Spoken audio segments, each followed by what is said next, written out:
Hello, Smart Money Tree podcast listeners. Welcome to this week's show. My name is Kirk Chisholm, and I'll be your host. So today I'm joined with Charles Goodwin. How you doing, Charles? I'm doing very well. Thank you. Thanks for having me. Yeah. Thanks for coming on the show. Charles, tell us a bit about your background before we begin. Yeah, quick background before we dive in. So, my educational background is in finance and economics. I started working professionally in tech sales, kind of quickly realized that I was interested in selling, but doing it in an industry that, I was just more interested in personally. And that's how I stumbled upon, my current profession, which I work for a mortgage lender for real estate investors. Started kind of bottom of the totem pole, have worked my way up, been at the company for almost 9 years, and now I'm VP of sales, where I oversee about $6.5 billion in loan origination. And then I'm also a real estate investor. So, I lend to real estate investors and am an investor myself. I've purchased around 50 single family homes for investment purposes, a combination of flipping and holding rentals. So, it's a bit about me. Nice, nice. So what drew you to real estate and lending? I would say the first thing that drew me to real estate and lending was family interest, actually. My brother, just kind of by dumb luck, had been buying rental properties in Phoenix post financial crisis, and those were doing really well. And then talking to smart people, a lot of people, own real estate and use it as a great investment vehicle to kind of build their net worth. And I would say that's, mostly what drew me in. My father was in finance professionally as well, and that's how I ended up here. Nice. So I guess maybe you can start by, the real estate market's, in my opinion, very expensive, but it keeps going higher. So what's kind of your outlook or expectations of the real estate market right now in this country? Yeah, I would agree with you. Real estate is about as unaffordable as it ever has been, depending on kind of what unit of measurement you're using. It's as unaffordable in the early 1980s. My outlook is that unfortunately I'm not as bullish as I would like to be working directly in the industry. And I think that's just the combination of the lack of affordability, like we mentioned. I think the outlook in the bond market is that we will still have some inflation moving forward, and that translates to higher mortgage interest rates. And I don't see any major relief coming in that department for a while. I think I'm not overly concerned about the prices of residential real estate. I do think that the kind of fundamental backdrop of what I believe is being underbuilt or undersupplied kind of puts a nice floor on real estate prices. I guess nice depending on what view you're looking at it from. But I suspect a bit of a slow grind in real estate. So depressed home sales relative to norms, kind of flat prices, and we'll see what happens. I think it largely depends on where interest rates go. Yeah, no, I agree. I mean, I think the problem is if you look back in the 80s, interest rates drove house prices, but they don't seem to be now. I mean, we went from like two and change slash 3% mortgages up to 7.5, 8, and yet home prices keep going higher. So I used to think that interest rates drove house prices, but there seems to be a more powerful factor at play right now. And I'm curious in your thoughts because most people say supply and demand. And I was like, that can't be true. Like if you can't afford a house, you can't afford a house. But for whatever reason, house prices keep going higher. So what do you think is causing all this? Yeah, I think it's a couple of things. I do believe in the concept of the lock-in effect that I do think is slowly kind of relieving itself. And as time goes on, naturally transactions need to occur because life events happen. I look at the weekly new listings data and you are seeing slow uptick on a year-over-year basis when comparing the equivalent week from the prior year. So I do see that the lock-in effect is slowly kind of releasing, and I do think that will put some potentially downward pressure on home prices. Real estate's kind of a funny asset class. Everybody needs a place to live, and a good amount of the supply is owned by investors, but a lot of homeowners want to protect their investments, just as quickly as you see new listings start to uptick. It was interesting. You saw some withdrawals that were higher than normal, and the combination of that is just putting that floor on home prices. I do see a scenario where you see finally some downward pressure coming on prices should the current interest rate environment remain.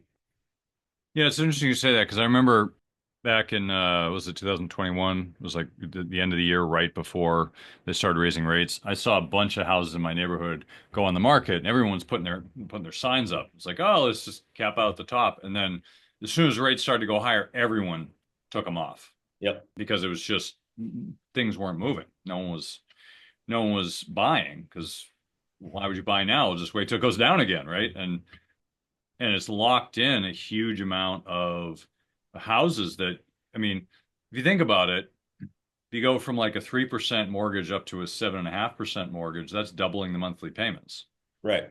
right? So most people, boomers that are downsizing, they're going to retire. Well, they're going to retire to a smaller house because they get a smaller payment, but they're not getting a smaller payment. It's the same payment size. So why move? Just stay in the same house. It's kind of crazy, but you talked about things, the lock-in effect. I mean, there's definitely a lot of that locked up. What do you think it's going to take for that to actually start to move again? I don't know, unless there's a black swan or a trigger type of event that would cause a much quicker release of that supply. I think it is a very slow grind back to normal levels of home sales. I think, the general forecast, the consensus forecast for 2024 was that you would get some increase from historically low levels of existing home sales, and you frankly just didn't see that. So unless you have something like a deeper recession or some event that you can't foresee, my opinion is that it is a very slow grind back to normal levels of home sales, and that includes normal levels of affordability. In fact, there might even be a new normal, quote unquote, level of affordability moving forward. Heading into this, I call it interest rate cycle, I was thinking you'd start to see that supply release in 2024 and 2025, and I've reset my own expectations. I could see it being a 5+ year period from when everything started changing for basically in the middle of 2022 until you start to see normal levels of home sale and hopefully normal levels of affordability again. Yeah, I mean, I find it hard to imagine we're going to go back to old interest rates, right? I mean, like I said, it'd have to be a big event. Yep. Um, and we have inflation, which looks like it's starting to peak back up, which, I mean, you can see the long end of the curve is actually more normal now. It's up to 5% of the 30 year, and it's like 4.3 in the low end, so it's more normal. But I don't know. I don't know. I mean, you're in the lending space. Where do you think rates are going to go in the next year, 3 years, 5 years? Yeah, it's an interesting conversation. Everybody tries to predict mortgage rates, and I joke that there's one thing that I know, it's that I know nothing about where mortgage rates will go. The consensus from last year, ended up being I don't think anybody expected to head into 2025 with mortgage rates at 7.25. But here we are.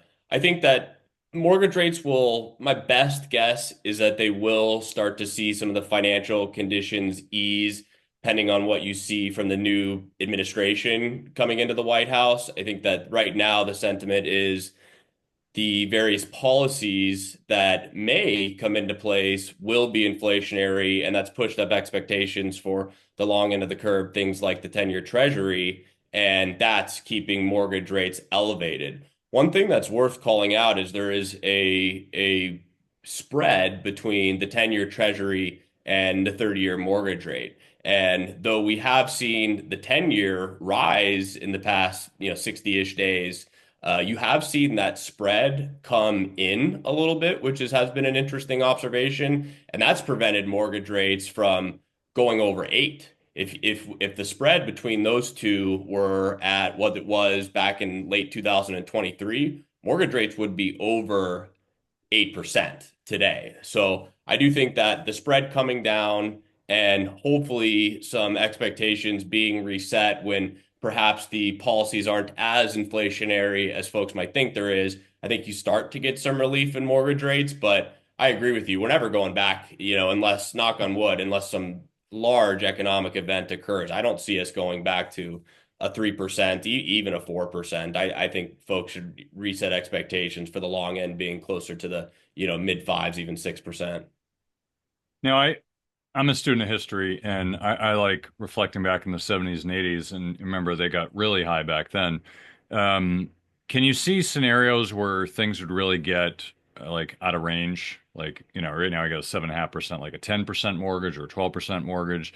Like, can you see things getting out of control where that happens nowadays, or the market's just changed so much where that it wouldn't be feasible? Yeah, it's tough to see. I struggle to see a scenario where rates get back to, or get to call it 10%. I think that you would just see so much pressure from everybody that you can't get mortgage rates back to that level. However, we have learned that the Fed doesn't control the bond market. The past 60 days, 90 days have been a very obvious reminder that the Fed can't control the bond market. So I think there is maybe a scenario where if you start to see inflation spiral out of control and you get a couple very bad readings on inflation over the next handful of months, you could see it creep up further. But I struggle to see a scenario where are getting back to 10% mortgage, something like that. Yeah, and just fill the listeners in for what you meant for the last, 30 days or so with the bond market, because they may not have followed. Yeah, so over the past, the Fed cut rates. I think it was first time in September, and then they had one more cut in, I think late November or December. November. Yeah. And so the Fed's cutting their kind of benchmark short-term interest rate. But at the same time, you saw the 10-year Treasury and the general bond market yields start to rise very quickly. So they were divergent in that manner. And you also saw, as a result, mortgage rates go up. The 30-year mortgage rate is heavily tied to or closely correlated to the 10-year treasury rate. So you saw a divergence there, which basically means the bond market sees something different, or it's fighting the Fed in a way. And it was a reminder for the folks that work in real estate that the Fed doesn't control your 30-year mortgage rate. Yeah. Yeah, I mean, it was, I don't know, is it the only, I can't remember a time it's happened before where they've lowered rates and long end went up. I haven't been in the space as long as you have, but I can't recall a time back looking back in history that they've seen this level of divergence. It's a fascinating pattern that we're watching. Yeah, yeah, it gives me pause for sure. It may have happened before, but not in recent history, that's for sure. Yeah, I try not to be a fear monger. I try to maintain a level head. I try to take the long view. And if you zoom out, mortgage rates and treasuries are not that far outside of historical norms, but it certainly has been a reaction that folks are watching very, very closely. I think the 10-year treasury getting back up to near 5% is something that it seems that the bond market is trying to tell you something, especially very interestingly. You've had a bit of a pullback in equities, but overall, 2024 was a phenomenal year for equities. So there's patterns that aren't aligning with each other. Yeah, I mean, historically, like 7.5, 8 is normal. Like that's, like we're at like historically normal rates, which I find funny. It's Yeah, high for us. the big thing is home prices, right? The affordability equation comes down to home prices, it comes down to wages, and it comes down to mortgage rates. Like the combination of those three end up equaling, your relative affordability, right? So though mortgage rates are, at ranges where they're not historically high when you really zoom out, the total equation for affordability very much is out of norm. So I'm curious, I live in the Boston area, and Boston is we haven't had since 2017, it's been really slow for fix and flip mortgages. And it's not necessarily true the whole country, but it got really tight in 2020 with COVID, with the court system shutting down. And then it opened up, but the flow hasn't really opened up like it used to in the Boston area. Um, How's the fix and flip and rehab market in different parts of the country, and where are the opportunities that you see?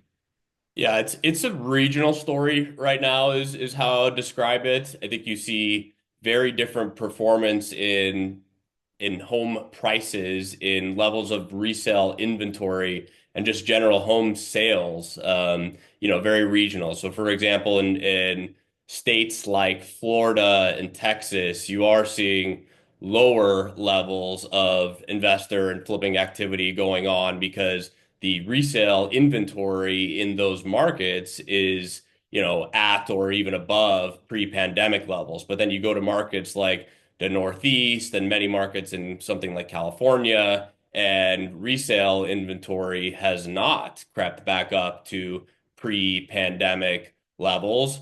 What it's translated to in this kind of private lending industry is still very strong, kind of above expectation loan origination volumes for 2024. One interesting observation that we've been seeing driving that is there's been a bit of a kind of high level shift for how investors are financing deals.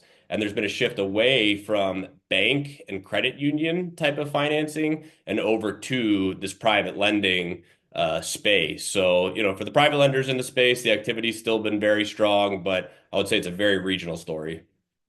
Okay. Um, so are people, because I've seen a lot of movement in different markets. I know there's been an exodus from California and New York and New Jersey into other states that are more, let's say, warmer and maybe more tax friendly at this day and age. And so we've seen a lot of push into like Florida and Texas and places like that, but that seems to have kind of not pivoted, but definitely not moving at the same clip. So, where would you from fix and flip? Because Massachusetts it's really really hard to make a profit right now. So I'm wondering, are Texas and Florida still the place to go, or are there other places that maybe people aren't thinking about that are opportunity sets, or what does that look like demographically as well? Yeah, on a high level, I believe there's opportunity anywhere you go. Any market you will find some level of, distressed sale or sales where, the homeowner needs to sell for some reason other than just listing it the normal way.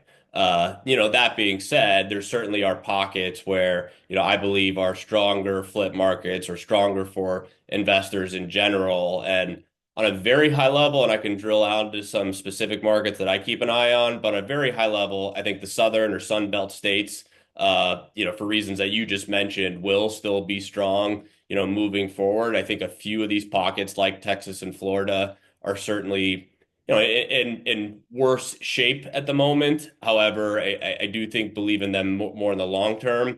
The other general market that I believe in or area of the country is the Midwest, right? And that is due to the affordability.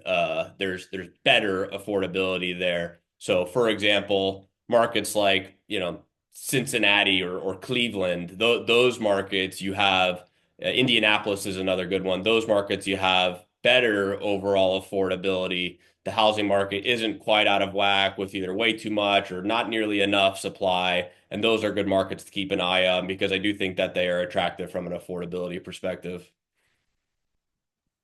Interesting. So they're more affordable.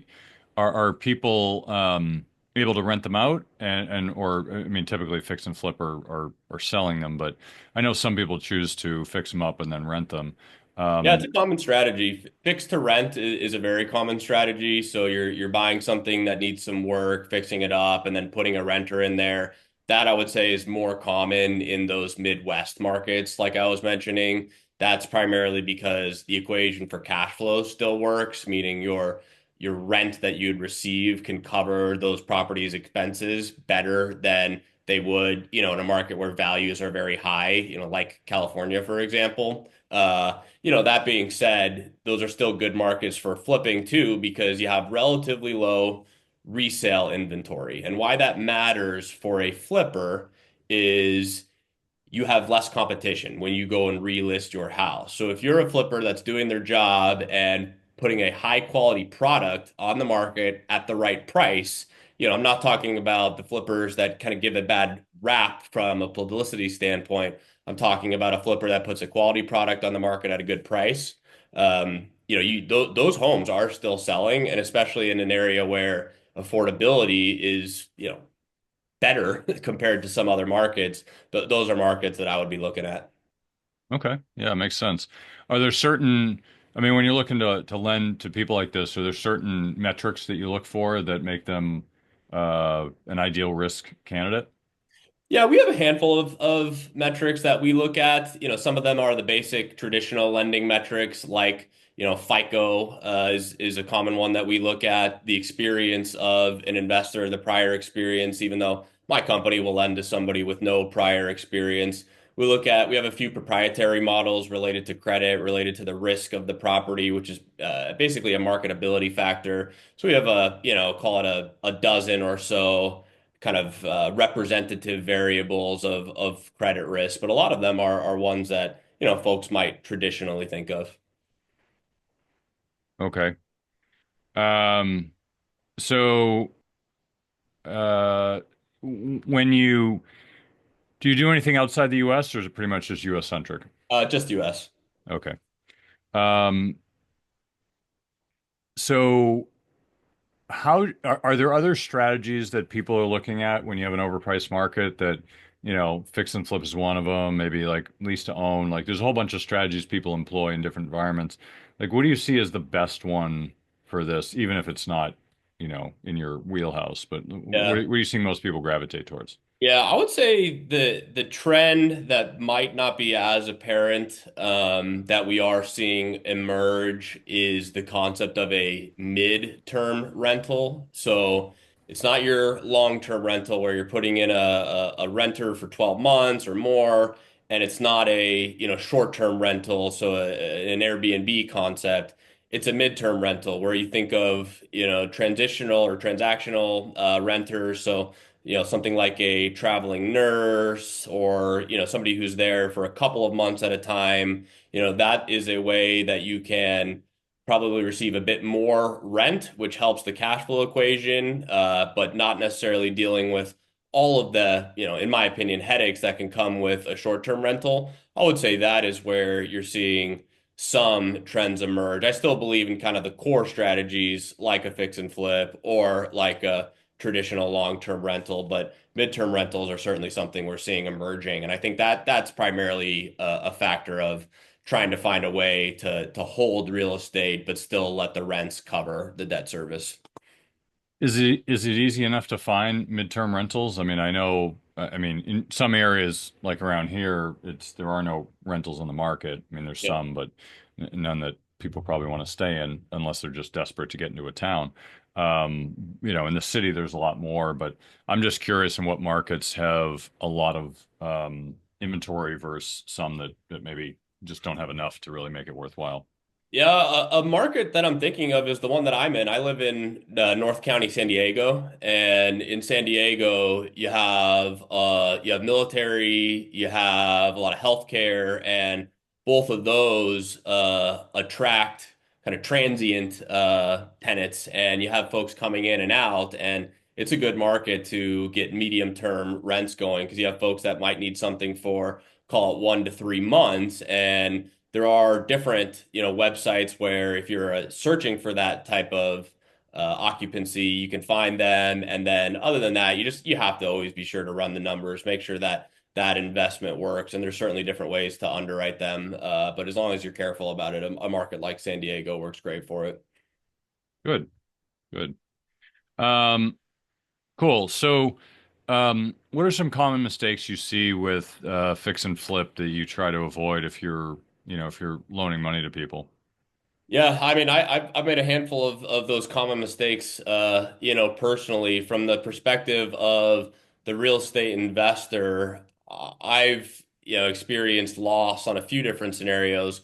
One being the house being functional, right? So I've done a lot of flipping virtually, meaning I don't set foot in many of these houses myself. And if you buy a house that it's not functional, an example of something that's not functional is, let's say there is a master bedroom, but there's not a connecting master bathroom right next to it. Or let's say, standard is the ceiling height might be 8.5 feet, but let's say it's an older home where the ceilings are 8 feet and it feels small. So those are examples of less functional houses. And that's where I've, myself made mistakes and I've seen other investors get into trouble.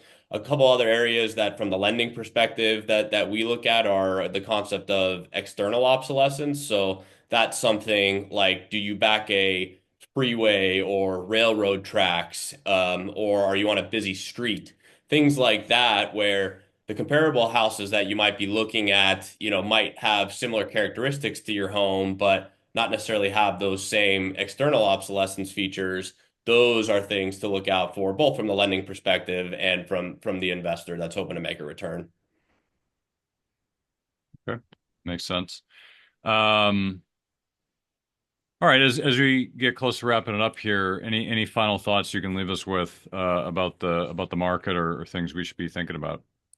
Yeah, I would say that despite some of my commentary being the sentiment not being overall positive, my company and I've seen it with my own eyes, we're still seeing plenty of investors find a ton of success in this market despite the typical conditions. And, for somebody who might be, an aspiring real estate investor, or maybe you're an investor that, wants to invest more passively, call it in a private equity real estate deal, there are still very much returns to be had. And the solid and strong and experienced operators, those folks are still finding plenty of success. And in an interesting way, the difficult real estate market, from the perspective of the investor, can kind of shake out some of the lesser competition. So in an interesting kind of backwards way, the more difficult market kind of provides an opportunity for, some of the strongest operators. Nice. Well, appreciate you coming on the show, Charles. Well, where can people find more about you? Yeah, thank you. Personally, you can find me on LinkedIn, Charles Goodwin. You can find my company, Kiavi.com, Kiavi.com, and would love to connect. Awesome. Thanks for coming on the show, and we'll have you back in the future. Thank you. Hey, Doug, did you hear? We're giving away free money. Well, I'll tell you about it in a minute, but before I do, there's a saying in the mining community, well, precious metals mining, that is. The saying is that if you want the best deals, you have to be in the room. Now, you're probably thinking, what does it mean to be in the room? Well, I'll tell you. Being in the room means that you're on the short list of people who get invited to be a part of the best deals. These are the deals that most investors will never have access to. You mean like IPOs? Nope, IPOs are chump change. Those are for retail investors, small potatoes. That's nothing compared to these deals. These deals would have you salivating to get access to them. Once you know they exist, you will never look at investing the same way again. I almost don't want to even tell you that they exist because it will ruin your thinking of how the investing world really works. Now, you might be excited that these deals exist, but you only have access to the deals if you're an insider, or in the room as they call it. Now, as loyal listeners to the show, I'm going to give you a chance to be in the room. Money Tree Investing Podcast has created the Insiders Club. This is a community of our show's members who are loyal listeners of the show and want to get more out of their investing experience. Being a part of the Insiders Club gives you insider status for upcoming events and webinars, discounts, free stuff and books, and influence on the future direction of the show. This is a great opportunity to join us as we expand our content and services. Oh, and did I mention free money? Yes, in the next few weeks, I'll be giving away free money to our members of the Insiders Club as my appreciation for listening to the show. Now, there's no cost to join the Insiders Club. Just go to moneytreepodcast.com/free money today to join the community. That's www.moneytreepodcast.com/free money. I hope to see you in the room.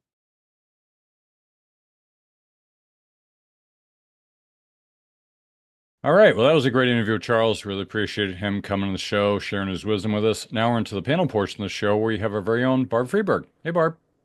Hi, happy to be here. Yeah, glad to have you. And we also have our very own Phil Weiss. Hey, Phil. Hey, Kirk. Hey, Barb. Good to be here today. Yeah, glad to have you both. So let's dive right in. So, Barb, what were some of your takeaways from the interview? Well, the real estate market today is just super crazy. It feels like everything is in real estate is very, very expensive and that there's a low inventory. And so that doesn't bode well for lowering costs on those that want to buy or invest in real estate. But there are pockets where we can do some fix and flipping or buying real estate, renting it out. So there are still options there, and let's dig in. All right. Phil, what about you? What are some of your thoughts? I appreciated Charles's comments when he started talking about what's going on with the fact that you have all these people that are part of the low demand is because with the change in interest rates, you have people that have really low rates and it's really hard for them to move. And that's, to me, is one of the biggest factors that caused this crazy real estate market where we have high interest rates and yet prices haven't really come down to reflect the increased costs of affordability. Yeah, let's get into that. Let's talk about affordability. I know we were talking about this before the show, but Barb, what are your thoughts on affordability? I mean, it's real estate's been on a rocket ship ride and no end in sight. What's your view on that? I have to tell you, I just looked at the St. Louis Fed's data on the Housing Affordability Index. And keep in mind, this is for the nation, not for certain pockets where the three of us live, where housing costs a gazillion dollars and nobody can afford a home. But on average, in November 2024, the Housing Affordability Index was at 98%, which means 98% of the people with the average income level can afford a house. So, although it seems unaffordable, the data says differently. Now, I'm in California, you all are in Boston and the Washington area, where housing, of course, is very, very expensive. But that data surprised me. So maybe it's affordable, but maybe there isn't enough supply because we all know that the supply is down and the data did support that.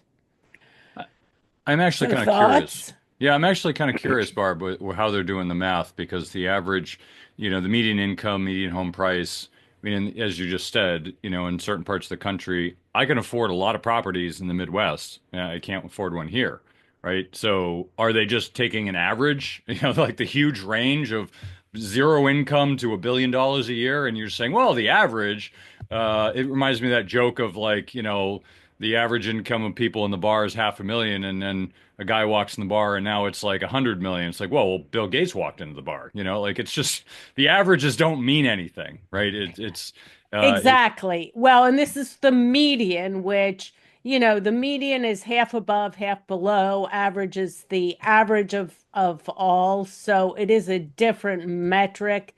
And, it could be high, a few high income earners could throw that data off.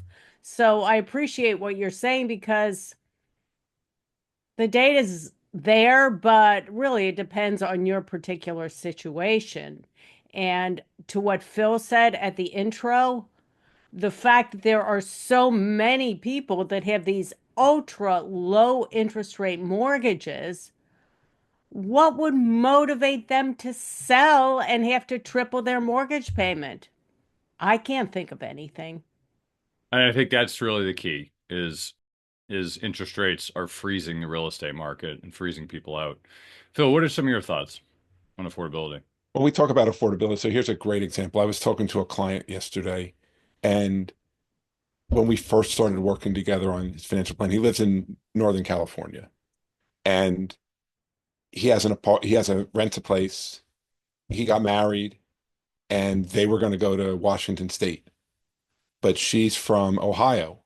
And now they're talking about they're going to move to what their plan is to move to Western Pennsylvania in 2026, where they can buy a home for like four or $500,000.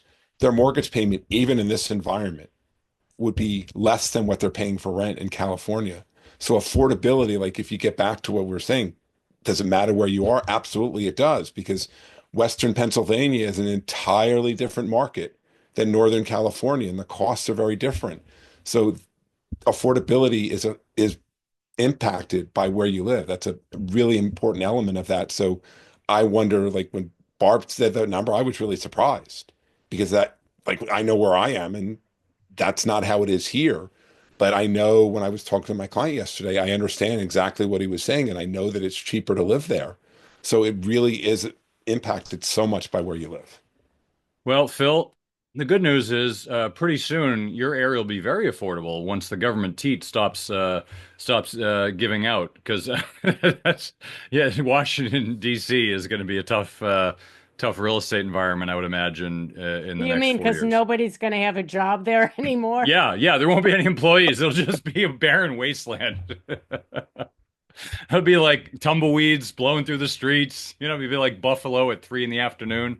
Um, yeah, Yeah. I yeah. do have, I did get a call, email for one of my clients tonight. She wants me to talk to her husband because he does work for the government. I'm actually closer to Baltimore than DC, but it's still, there are people that work for the government around here too. And her husband got one of those letters and like they weren't ready for it. And like, now what are they going to do? And so we have to talk about it. So those things are real. And I have another client, he called and said, he hadn't gotten anything. He said, "Are these packages real?" I said, "Yeah, they are," because I've had some people that reached out to me that have them. So that could have a really big impact on the DC market because you think about it, so many people that live in areas around DC, they're government employees. Yeah, I Oh, go sorry. ahead. Go Go on. ahead, Barb. Well, and it's so regional. He did give a shout out to my hometown of Cincinnati, saying that's a good, affordable place. And I remember my sister bought a house about 2, 3 years ago, and um, it was in the median range, which to me sounded even expensive for Cincinnati. So I went and looked up the data, and the median national house price in 2020 was 317,000. In 2024 November, the median national home price was $415,300. It has gone up in the past 4 years 31%. So you combine that with rising mortgage rates, rising house prices, and you've got a deadly mix of lack of affordability for an awful lot of people. Well, as my grandmother used to say, Barb, just because you can do something doesn't mean you should. Moving to Cincinnati. Um, no, Excuse me, oh my gosh, do I have to get into this argument with you about the Queen City? And don't even think about bringing up Skyline Chili on this podcast. I just triggered Barb, by the way, if those of you didn't catch Yes, that. you did. And unless we want this entire talk to be about you and me talking about Cincinnati, we better move on. Yeah, let's move on. Let's talk about government politics. Um, anyway, so well, I think it's interesting. The affordability index at 98%. I find that hard to believe because yes, I'm obviously I got the finger on the scale being in Boston. Boston is one of those markets that no matter what happens, it is, it is like it is so insulated from just about anything economically because we have every kind of money possible economically coming to the city. We have research grants, we have government funding, we have education, we got healthcare, we got biotech, we got technology, we got finance, we got everything in this state. No matter what happened in 2008, real estate went down like 4%. Like everything else is crashing 70%. In some parts of the country, we're down 4. Like we are one of the most insulated because we're such a diverse economy in Boston. I think we may, I'm not going to say we're the only one, but I think we're probably the most diverse city out there and the least susceptible to a singular risk of like a singular industry. So I feel fortunate, but on the other hand, I also feel envious of people that have opportunities because we don't see that kind of opportunity here because it's just everyone knows it. However, there are parts of the country that do have opportunity. And so I do find it interesting. I wonder what the affordability index is in Boston because I imagine it's probably like 130%, 140% are off the charts because I'm looking at properties here that 4 years ago I could afford and now I can't. It's like I think real estate's up between 40 and 60% in the last since COVID, which is crazy to think about. But why is it up that much in Boston? I don't know. But there's a ton of people here, like you said, Barb, who can't move. They're their interest rates are too high. So what do? Sell their house, go buy another house, and they have interest rates that are doubled, so they have the same payment for a smaller house. Who wants that? Although they would have equity hypothetically, so that could cover it. But anyway, you don't see a lot of older boomers moving. They're sticking pat. So you have this frozen market. So I don't have the data to support this, but just theoretically, based on how I'm seeing the markets move, you have the starter homes, the lower price starter homes that people start, young couples, and you have the middle price homes, depending on bread and butter homes, as I call them, and then you got the high price homes. And the higher price homes, typically when people are at the end of their career or, they're looking to move on and they're looking to downsize. The starter homes don't really exist because people can't afford them. They're too expensive. Like you can't start at a low level because they're just around here. They aren't there. You have to move way out in the sticks to get an affordable starter home. So then that part doesn't move up, right? Because you keep moving up every 5 years. You upgrade, you upgrade, you upgrade to bigger homes. Well, you don't start, so you can't get in, right? So we sold our condo a few years ago in the city because we were moving out of the city, and we haven't bought yet. We're renting. But I look at what's happened in the 4 years since we moved, and it's like, well, it's hard to upgrade now. It's hard to afford because everything's so pricey. Um, so you kind of get stuck. So and that's only been me for 4 years, and I can afford stuff. I just, the stuff I want is really way too expensive. So it's cheaper for me to rent, and we're happy to do so because we have a nice home that we can rent, and it's much, much cheaper. It's like a third of the cost. But if you have something like a starter home, well, if you can't get in, what do? You rent. You just rent for the rest of your life because you can't afford to get in, because you can't afford to save enough money. You can't afford to have enough income. Like it just gets in this negative reinforcement loop. So we got this backup of people who probably want to buy who can't. You got these people who aren't leaving, who need to move on. So you've got this like crushing the middle in the bread and butter homes, and it just keeps getting expensive. So I haven't seen the data around this. This is just how I would envision it and how it would work. So I'm very curious on how this is all going to shake out because it has to at some point because people have to live somewhere. I'm Well, we had an interesting situation. We moved from uh, Pennsylvania, from Hershey, Pennsylvania to Northern California in 2011. And as you all remember, the housing crash with the debt bubble burst and the housing market tanked in about 2008, 2009, and prices just went rock bottom. So when we moved to Northern California, prices were very, very cheap. Had they not been, we could not have justified buying a house that was like 3 times the cost of our house in Pennsylvania. Fortunately, we got in at that moment, and it was sheer luck. Now, Kirk, I believe you can always wait for a crash, but you know what? Sometimes you're going to be waiting a long, long, long time. So, short of some sort of event that's going to cause a market crash, that'll cause the real estate market to tank, I the only thing I can see that will help the housing market is increase in supply by a major, major amount. And I don't know about you all, but in California, there's so darn many regulations that it's really hard to make that happen. Yeah, California. I mean, Boston, we just don't have the room. So I can see the problem in Boston. That's not going to change. California, totally agree. I mean, I heard, I didn't hear the actual interviews, but I heard an assessment of it, like when Trump went out there about the fires, and they're just like, when can people go back in their homes? They're like, I don't know, 2 weeks. He's like, how about tomorrow? Like, why does it take 2 weeks? Like all these silly regulations, I'm sure they have a reason for it. I'm sure there's a justification, but it's like, you know, like, is it going to take 6 years to rebuild my home? Like, I'm just not going to come back. There is that element of too much regulation out there, and I think they're probably going to have to fix some stuff because, yeah, I mean, how do you fix a pro? I mean, I don't know. I mean, California's a mess. I'm going to rip on Barb here for a second, but I mean, California's a mess. So, I guess the weather's that good because it's such a mess. But I mean, there are plenty of parts of the country where mean, look at Florida, for instance. I mean, Texas and Florida got a huge influx of people from California, from New York, from the states that were really overreaching during COVID, and people fled to like Texas and Florida. Well, Florida is actually starting to sag a little bit. I think that flood has stopped. And I don't want to say it's reversing, but I think it's gotten really expensive there.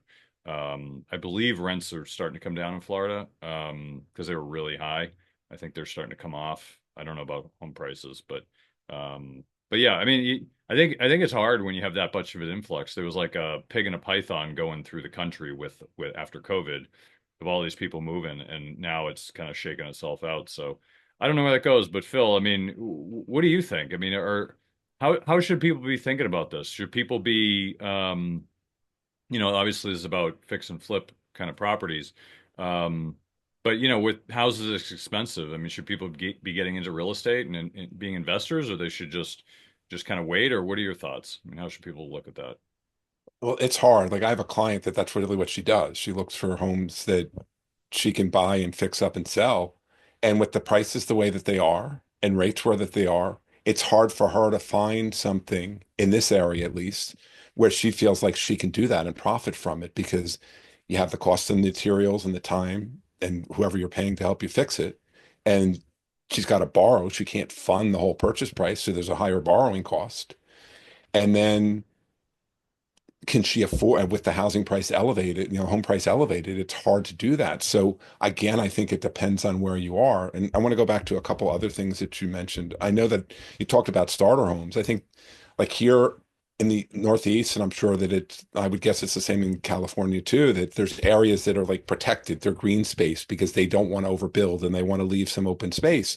And so there's not a lot of space to build. Like the home that I live in was built a little over 20 years ago, and it used to be a farm. Well, the number of farms that they're turning into housing developments is declining. And if you look at the new homes that are built, because of the costs and everything else, they're not building as many starter homes either. So it's hard to find, like it used to be, you could go into like the first home that I bought before I got married, I bought a condo that was a couple $100,000. It wasn't that expensive. It, you know, I mean, maybe it sounds it, but it really wasn't that bad. It was certainly affordable. But to find homes like that is really hard to do. And like this goes another step. I was talking to a prospect last week who lives in California and she and her husband are talking about getting divorced. And she says, if I move out, like he wants to keep the house, if I move out, even rent is so, she says, like the rent she's employed, like she has a job, but the rent is really expensive because there's like you said where you are, Kirk, in Boston, that or where you're living, rent is cheaper. Maybe it is, but in some places, just because of the cost of everything else, like rent costs are higher too. So it's not so simple. There's a lot of ways that all these things that are in the market impact is if you buy a home and fix and that you want to convert into a rental, right? And you fix it up, and now you've got to be able to cover your costs. And with the mortgage rates where they are, that means that your costs are higher. So somebody that's getting into that market now, it's hard. So that's why the other thing that you have too is some people that have moved, if they own their home and they had a low mortgage rate, they might try to turn that into a rental because their costs on that home are really low. And it makes it much more affordable. And they can do something else because they're in that position. But there's a lot of dynamics here that are way different than they have been historically that's really got the housing market kind of a mess. Yeah, so I guess let's talk about the opportunities. So Barb, where do you see the opportunities right now in in the housing market for people who, for any kind of opportunities really at this point, given the market cycle?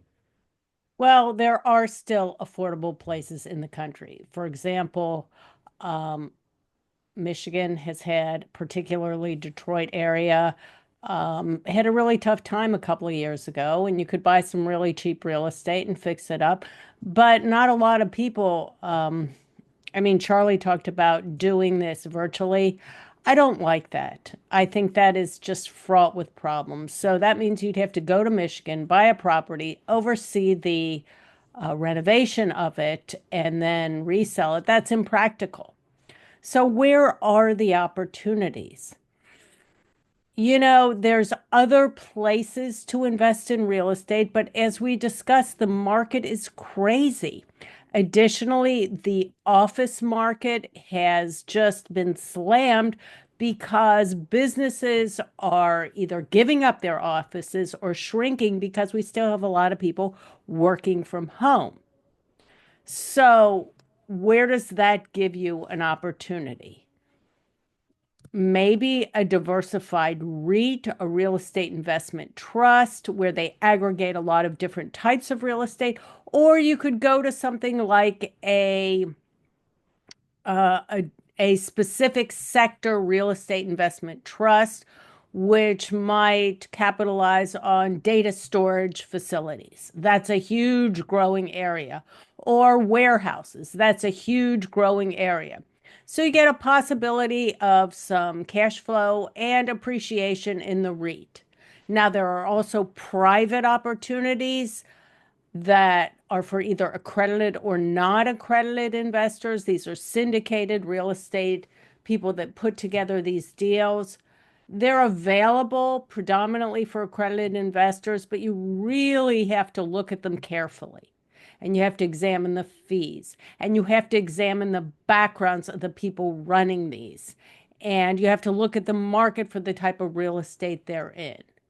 So, if you want some exposure to real estate and you don't want to travel the country trying to find the cheapest market and buy it yourself, I don't think investing in REITs, either a general REIT or a sector specific REIT, is a bad idea. Any specific sectors you like particularly, Barb? Yeah. I do like sectors like infrastructure. I like storage units. I like senior living. The baby boomers keep getting older and older, and senior living is a growing area. Data storage, we all know about that. We don't have to talk about that, but data storage needs are growing, as are big warehouses. Like, where does Amazon keep all their stuff before it comes to our doorstep? So, those are three examples of areas of REITs that I would think. Now, I don't know what their valuations are, so they might be overvalued, but I think those are definitely growing real estate areas. Yeah, I like those, Barb. One thing I've always thought, this digital storage would be great opportunity, especially with AI. Although with that Chinese company DeepSeek that came out, it kind of led me to think like, well, maybe there are more efficient ways to do this, and maybe it won't have as much. Um, it kind of makes me think like the AI cycle. Like Nvidia and all these other companies that are like AI companies, you go through these big bubbles and then then they crash and then they come back and have a more sustainable thing. And I kind of feel like, well, maybe, maybe there are times to get in, maybe it's like after they crash. And so I don't know. It's an interesting thought. I totally agree with you on the different sectors, the real estate industry, though. I think there's lots of opportunities there. Phil, what about you? What are some of your thoughts? How should people be thinking about this and where should they be thinking of investing? I mean, I agree with Barb. I definitely think that there's a lot that comes with owning property too. Like Barb said, like think about if you bought it in Michigan and you're living like where any of us live. That's not an easy thing because you really have to have somebody that can take care of it that you can trust and that's going to be there when a pipe bursts in the middle of the night and those type of things. You don't want to deal with all those headaches. REITs do make more sense. Another thing that Barb mentioned, private REITs, beyond the fees, you have to understand. You also have to understand how long your money's tied up because a lot of them have rules that say your money has to be tied up for X amount of years. So it's not very liquid. So if you go that way as opposed to buying one that's traded on the market, there's a big difference in terms of liquidity. And if you need to sell or if you want to sell, it's much easier when you own something that's public. I definitely like the areas that Barb mentioned. I mean, I think cold storage because of all these things going on with computers, and it's going to be really interesting to see what happens with AI with DeepSeek. Because if you look at like Microsoft and Google have released earnings over the last week or two, and they both ramped up their CapEx spending even more because of AI. So it's the companies out there aren't believing yet what we heard from DeepSeek. I don't kn- I can't say that I'm knowledgeable enough to know if that's true or not, but I feel like that cold storage area, because like these computers can't be in hot places. And I think about like Amazon and other places, even Intel, they're building a fab plant in Arizona. Think about that, right? It's really hot there and they've got to keep the equipment cool. And there's other places like they put it where they get a deal. They don't always, the other logistics don't matter as much as where they get a deal in terms of the tax costs and things like that. But there's a lot of that. And those facilities are really important because you can't have your tech sitting in a really hot environment. It's just not going to function properly. So that's a really good area. I definitely like that one. I think that's the one that I think of first. Infrastructure is important because there's a lot of infrastructure that has to be built, whether it relates to our roads or it relates to our the electric grid. And there's a whole bunch of other things. Infrastructure spending, there are a lot of things that need to be done there. So somebody that does that. I mean, but there's REITs for everything. There's REITs for jails.